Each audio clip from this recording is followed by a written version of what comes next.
მოგესალმებით, თქვენ უყურებთ პოდკასტ ტავერნას და დღეს ჩვენ შევწავთ მწვადს. Онდეს არ იქნება მწვადის შეწვის რაღაც ტუტორიალი, კონკრეტული რეცეპტი და ინსტრუქცია. საამისოდ არის ბევრი ვიდეო, შეგიძლიათ ნახოთ. არამედ ჩვენ შევწავთ სამ მწვადს მე-19 საუკუნიდან, რომელთა უკანაც დგას ორი ძალიან მნიშვნელოვანი პიროვნება. ერთი ეს არის ყველასათვის ცნობილი ფრანგი კლასიკოსი და აღიარებული გურმანი ალექსანდრე დიუმა და მეორე ეს გახლავთ ქართული ასე ვთქვათ წერილობითი ლიტერატურული კულინარიის ერთ-ერთი ფუძემდებელი ბარბარე ჯორჯაძე. რატომ ახლა ეს სამი მწვადი საიდან მოვიდა? ამ ორი მწვადი დაკავშირებული არის ალექსანდრე დიუმასთან, ხოლო ერთი ბარბარე ჯორჯაძესთან. ეს იქნება მწვადი, რომელიც საერთოდ ცხოვრებაში პირველად გასინჯა ალექსანდრე დიუმამ, ეს მოხდა ასტრახანში და ეს არის ზღვის მწვადი. მეორე ეს იქნება მწვადი, რომელიც თავად დიუმამ შეწვა ფოთში ყოფნისას, ხოლო მესამე იქნება ბარბარე ჯორჯაძის რეცეპტით კლასიკური სუკის მწვადი, ასე ვთქვათ, კახური ვარიანტი. ჩვენ მოდი წამოვყვეთ ქრონოლოგიურად და პირველად სწორედ იმ მწვადის მომზადებას დავიწყებ, რომელიც დიუმამ მიირთვა ასტრახანში ღარიბი სომეხი გლეხის ოჯახში და მან თავის წიგნში კავკასია ეს რეცეპტი სრული სახით მოგცა. ცხვრის ხორცი, უმჯობესია თუ იქნება სუკი და ჩვენ სუკიც გვაქვს და ნეკნებიც. უნდა დავჭრათ კაკლისოდენა ნაჭრებად. რავი, შეიძლება ამ ხელა კაკალს გულისხმობ და არ ვიცი, მოკლედ პატარა ნაჭრებად უნდა დაიჭრას და უნდა მომზადდეს მარინადი ბასტურმა. ოღონდ ეს იქნება, ასე ვთქვათ, ცოტა ხნით. მას ასეთი მწვადი აჭამეს, რომ 15 წუთი იყო ეს ხორცი მოთავსებული ჯამში, ხახვთან, მარილთან და პილპილთან ერთად. და 15 წუთის შემდეგ ის შეიწვა შამფურზე. და როგორც თავად ალექსანდრე დიუმა ამბობს, მსგავსი რამ შესანიშნავი რამ მას ცხოვრებაში მანამდე არასოდეს არ უჭამია. ხორცი დაჭრილია, ახლა დავჭრით ხახვს, იმასაც ხორცს დავაყრით და თან შეგვიძლია ვისაუბროთ ალექსანდრე დიუმაზე და საერთოდ რა უნდოდა კავკასიაში. ეს ხდება მე-19 საუკუნის 50-იან წლების მიწურულს. ალექსანდრე დიუმა, რომელიც ამ დროს უკვე ძალიან ცნობილი მწერალია, სახელგანთქმული, თუმცა უნდა ითქვას, რომ საფრანგეთში მისი პოპულარობა ნელ-ნელა იკლებს, ცოტა ფინანსური პრობლემებიც უჩნდება და დიუმა გადაწყვეტს, რომ იმოგზაუროს კავკასიაში, რომელიც მაშინდელი ევროპისთვის არის ეგზოტიკური უცხო მხარე და აღწეროს ეს მოგზაურობა, გახდეს დაიბრუნოს პოპულარობა და ამოვიდეს ვალებიდან, სწორედ ამიტომ ჩამოდის და მართლაც შესანიშნავ წიგნს წერს. დიუმა რო შესანიშნავი და კარგი და მაგარი მწერალია, ეს გასაგებია, ყველა მიცის, თუმცა ისიც უნდა ვთქვათ, რომ არის ასევე ძალიან დიდი გურმანი. პრინციპში სამუშკეტერს რო კითხულობს ადამიანი, ამას ხვდება, იქ ისეთი სუფრები იშლება და მთელი ეს კავკასია ეს წიგნი, მისი მოგზაურობის აღწერა. გარდა იმისა, რომ აქ ჩვენ ნახულობთ ამ მხარეების ისტორიულ მიმოხილვებს, ბუნების აღწერას, იმ ეროვნებების ადამიანების ასე ვთქვათ ბუნების და ხასიათის აღწერას, რომელსაც ალექსანდრე დიუმა ხვდება, ხო, როგორც მაგალითად სომხები, ქართველები, არის უამრავი ასე ვთქვათ მითოლოგიური ამბავი, რომელსაც სხვადასხვა ადგილას მას უყვებიან და უნდა ითქვას, რომ მთელი რიგი ცნობილი მითები დიუმასთან საკმაოდ არაკლასიკური და განსხვავებული ვერსიებით შეიძლება შეგხვდეს. გარდა ამისა, ამ წიგნს მუდმივად თან გასდევს ეს რაღაცა კულინარიული თავგადასავალია, ასე ვთქვათ, ყველა მხარეში, სადაც მიდის, უბრალოდ გამორიცხულია, რომ ალექსანდრე დიუმამ დიდი ყურადღება არ დაუთმოს იმ ხარის კულინარიას და კერძებს და შესაბამისად ამ მხრივ ეს წიგნი მართლაც ოქროს წყაროა, რომ აღვადგინოთ მე-19 საუკუნის სხვადასხვა კერძები. და შესაბამისად, მეც ახალ თამამად იმიტომ ვაკეთებ ამ კერძს, რომ ზუსტად დაგვიწერა ამ კაცმა, როგორ უნდა მოუქცეულიყავით.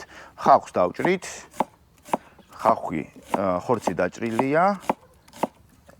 და ახლა ზემოდან დავაყრი და 15 წუთი ამას გავაჩერებთ.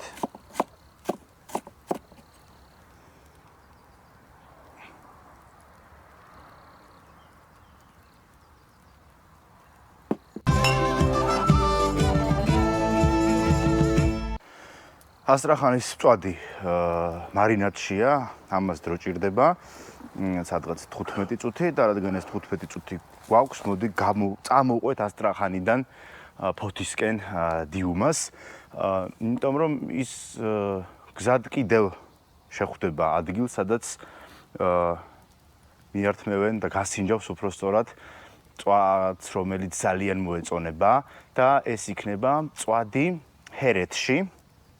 ნუხაში, შაქში, დღევანდელში, ბაზარში, ასე ვთქვათ, fast food მწვადს მიირთმევს და ის განსაკუთრებულად აღნიშნავს, რომ აუცილებლად თუ ვინმე მოხვდება იქ, ეს მწვადი უნდა გასინჯოს და ის ადარებს პარიზის ბაზრობებზე კარტოფილის გამყიდველებს და ამბობს, რომ როგორც ის კარტოფილი არის ყველაზე გემრიელი კარტოფილი, ასე ეს მწვადი არის ყველაზე გემრიელი.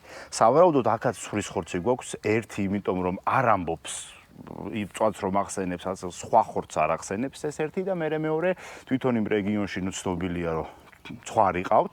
ეხლა ეს მემწვადეები სადაურები არიან, ამის თქმა ძალიან რთულია, იმიტომ რომ იმ სივრცეში, იმ რეგიონში საკმაოდ ჭრელი იყო მოსახლეობა, ანუ იყვნენ ქართველები, რა თქმა უნდა, იქ ამ სივრცეში მას თავადი თარხნიშვილი მასპინძლობს და იყვნენ ხო ქართველები, როგორც თქვი, სომხები, ეგრეთ წოდებული თათრები, როგორც თავად დიუმა მოიხსენიებს, დღევანდელი აზერბაიჯანელები შეიძლება ჩავთვალოთ მათში, ამიტომ ზუსტად ვერ ვიტყვით ვინ წვავდა ამ მწვადს. შეიძლება ქართველიც იყოს, სომეხის და თათარიც, მაგრამ რაც ასე ვთქვათ, მთავარია, აღფრთოვანებულია დიუმა იქაური მწვადით. შემდეგ უკვე მთელი ამ მოგზაურობის მანძილზე ჩვენ ბევრგან შევხვდებით გაშლილ სუფრას, თუმცა მწვადი აღარ ფიგურირებს. მწვადი აღარ ფიგურირებს, მცხეთაში ფიგურირებს კალმახი და ვარია, თბილისში ჟურნალ ცისკარის გამომცემლობაში მწვანილზე იქეიფა დიუმამ, მაგრამ ძალიან ბევრი ღვინოდალია და სპეციალური ისიც მისცეს რაღაცა საბუთი, რომ აი დიუმამ დალია ყველაზე მეტი ღვინო და ამით ძალიან გახარებული იყო ეს კაცი. რუისში შეხვდებით ჩვენ როგორც ჭამს კარტოფილს, ისიც ძლივსნაშოვს და მოპარულ მამალს, მაგალითად ბუხარში შემწვარს. მოკლედ კულინარიულ თავგადასავალი ალექსანდრე დიუმას რა თქმა უნდა გრძელდება, თუმცა მწვადი უკვე ნაკლებად ფიგურირებს. თუმცა ყველაფერი იცვლება ფოთში. ფოთი ეს არის რაღაცა ბოლო გაჩერება ალექსანდრე დიუმასი, ამის შემდეგ ის უკვე უნდა საქართველოსდან წავიდეს და მისი ფოთში ყოფნის დროს იანვარში 1859 წლისა დაემთხვევა ძალიან ესეთი საინტერესო მოვლენა. ამ დროს გამოცხადდა ოფიციალურად ფოთი ქალაქად და შეესწრო ამ გამოცხადებას რაღაც ბარაბნების ხმაურზე გამოვიდა და წარმომადგენელი იყო მეფის რუსეთის მეფისა, რომელმაც გამოაცხადა ფოთი ქალაქად. და დიუმამ გადაწყვიტა, რომ ეს, ასე ვთქვათ, შესანიშნავი სადღესასწაულო ამბავი სუფრით აღენიშნა. და თვითონ თქვა, როგორც წერს, ისეთი სუფრა უნდა გაეშალა, როგორც ჯერ ფოთში არავის ენახა. მთელი მენიუ აქვს მოცემული აი ამ სუფრის. რა თქმა უნდა, ჩვენ ამ მენიუზე სულად არ ვილაპარაკებთ, თუმცა შეიძლება რომ სხვა გადაცემაში აღვადგინოთ ეს სადღესასწაულო ვახშამი. ჩვენთვის აქ მთავარი არის მწვადი. ამ მენიუში ჩვენ წავიკითხავთ მწვადი ტირე გაუმჯობესებული. ანუ დიუმამ ასტრახანიდან ფოთამდე გაუმჯობესა მწვადი. და რას გულისხმობს ეს გაუმჯობესებული მწვადი? ასტრახანის მწვადს გავს იმით, რომ აქაც ჩვენ გვაქვს ბასტურმა, თუმცა განსხვავებით ასტრახანისგან 15 წუთი დიუმასთვის აღარ არის საკმარისი, არამედ მან ხორცი დააბასტურმა მთელი ღამით და ერთი ძალიან მნიშვნელოვანი ცვლილება და ძალიან ქართული ცვლილება. აქ უკვე ცხრის ხორცის მაგივრად ჩვენ გვაქვს ღორის ხორცი. ეს ხორცი უკვე მე დაბასტურებული მაქვს, გუშინ გავაკეთე, ზუსტად ისე კეთდება როგორც ცხრის, ჩვეულებრივად იჭრება ხორცი, ხახვი, პილპილი, მარილი, ძმარი, უბრალოდ როგორც უკვე თქვი, განსხვავება არის ის, რომ ეს უფრო დიდხანს არის ამ მარინადში და რა თქმა უნდა არის ღორის ხორცი. ღორი სხვადასხვა დიუმა მოინადირა, თუ შეიძლება ამას მონადირება დაერქვას, იმიტომ რომ იქ სადაც იყო გაჩერებული ყასაბი იაკობთან, მას აღარ უნდოდა ამდენი ცხრის ჭამა, თვითონ ამბობს, რომ დავიღალე ცხრის ჭამითო და ღორი უნდოდა, მაგრამ რაღაცნაირად ამ ღორს არ აკლევინებდნენ, ქუჩიშდებაო. ამოიყო და ესროლა, მოკლა ეს ღორი და მერე თქვა, რომ პატრონი მოვიდეს და რასაც ფულს მომთხოვს, გადავიხდიო. მოვიდა პატრონი და სამ მანეთად კაი შავი მეგრული ღორი შერჩა ალექსანდრე დიუმას. სხვადასხვა ამის გატუსვის ძალიან საინტერესო მეთოდი აქვს წერილი, იმ ყასაბმა იაკობმა ეს ღორი მთლიანად თივით დაფარა და ამ თივას ცეცხლი წაუკიდა და ეს შენი ღორი დარჩა ჯაგრის გარეშე. დანარჩენი უკვე გასაგებია, დაჭრა ხორცი, ხახვი, მარილი, პილპილი, ძმარი და ასე შემდეგ. ამიტომ ჩვენ გვაქვს უკვე ასეთი სტილით გამზადებული სამწვადე. მაგრამ აი მესამე მწვადი ეს უკვე არის არა დიუმასი, არამედ მისი თანამედროვის შეიძლება ითქვას კნეინა ბარბარე ჯორჯაძის. ფრანგი კლასიკოსის სამწვადე მზად არის, მალე უკვე დროებობა მისი შეწვის.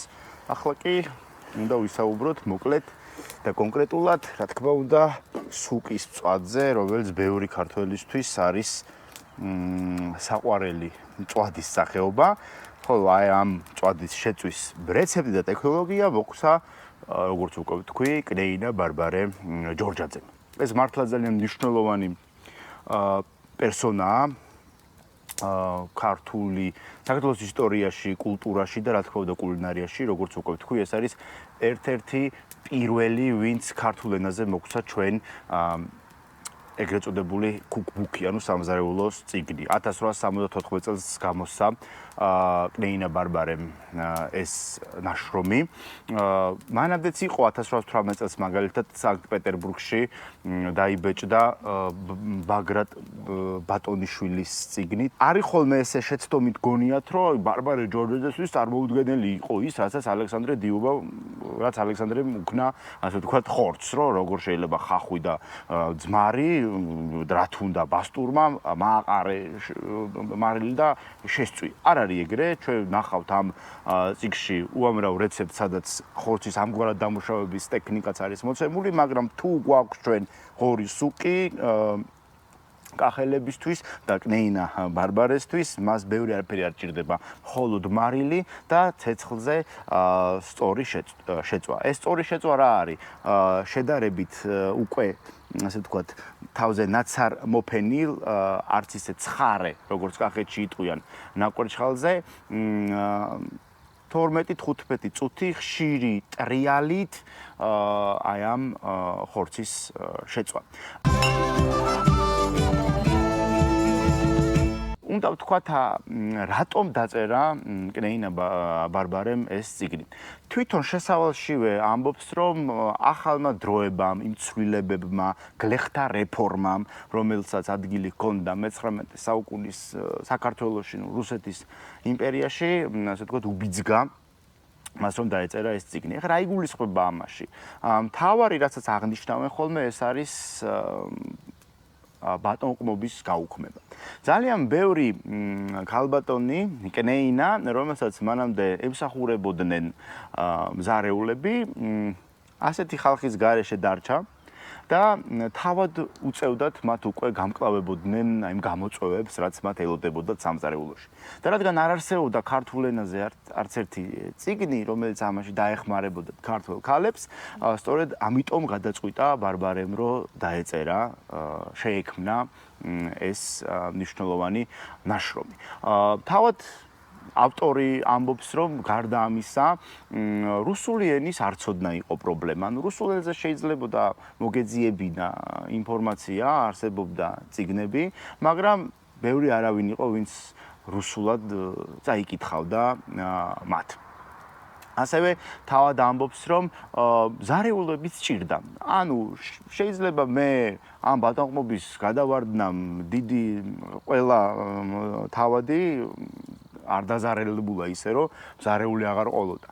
მაგრამ ეს არ იყო ფულის პრობლემა. შეიძლებოდა მე მქონდა ფული, ანუ სახსრები იმისთვის რომ ყოლოდა მზარეული, მაგრამ ზარეული ვერ მეშოვნა მაღალ კვალიფიციური და ამ კვალიფიკაციის ამაღლებაშიც დაეხმარებოდა, რა თქმა უნდა, ეს ციგნი ბევრს, როგორც თავად კნეინა ბარბარე ამბობს, მოხარული იქნება თუ წაადგება ქართველებს და შეეცდება მომავალში უფრო, ასე ვთქვათ, დახვეწილი და გამდიდრებული ფორმით მოეცა ეს მშვენიერი სამზარეულოს წიგნი, რომელსაც ჩვენი პოდკასტის ფარგლებში მომავალში აუცილებლად დაუბრუნდებით, იმიტომ რომ შეუძლებელია ქართული კულინარია ბარბარე ჯორჯაძის გარეშე, თუმცა დღეს შემოვიფარგლებით მშვენიერი კახური ღორის სუკის მწვადით.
ამასობაში დაგვაღამდა, მაგრამ წვადი შემწვარია, სახელდახელოდ განათებაც მოწყობილია და დროა რომ დავაგემოვნოთ.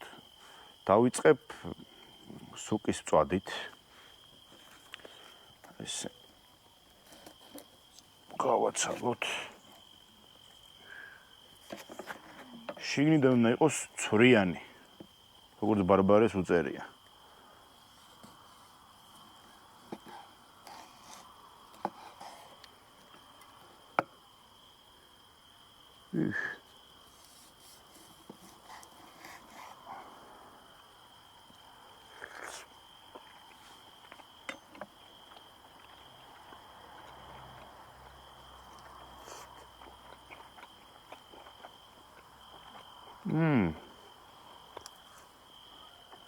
თანაშეს ოჯახის წევრებთან ერთად მივიწევ ცოტა ხანში. ასე იგი გადავდოთ. ნახოთ დიუმას ფოთის წვადი.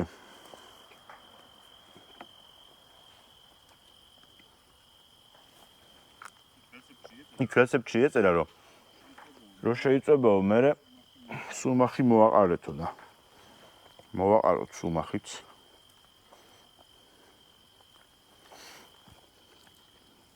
რავსიჯოთ.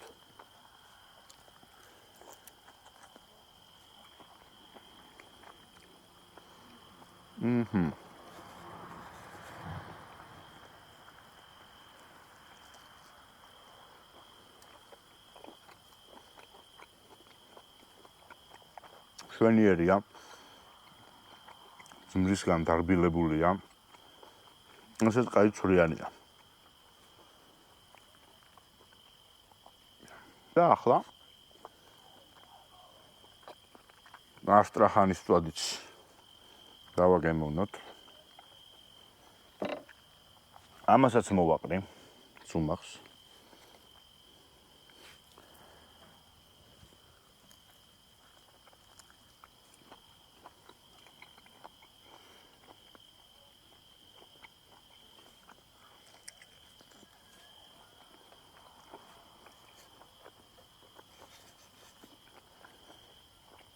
არანაკლებია ბატკნის წვადი. შეიძლება უკეთესიც კი, ძალიან გემრიელია.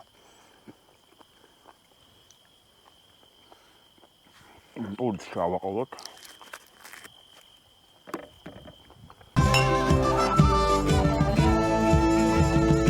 მოკლედ სულ ეს იყო მეგობრებო.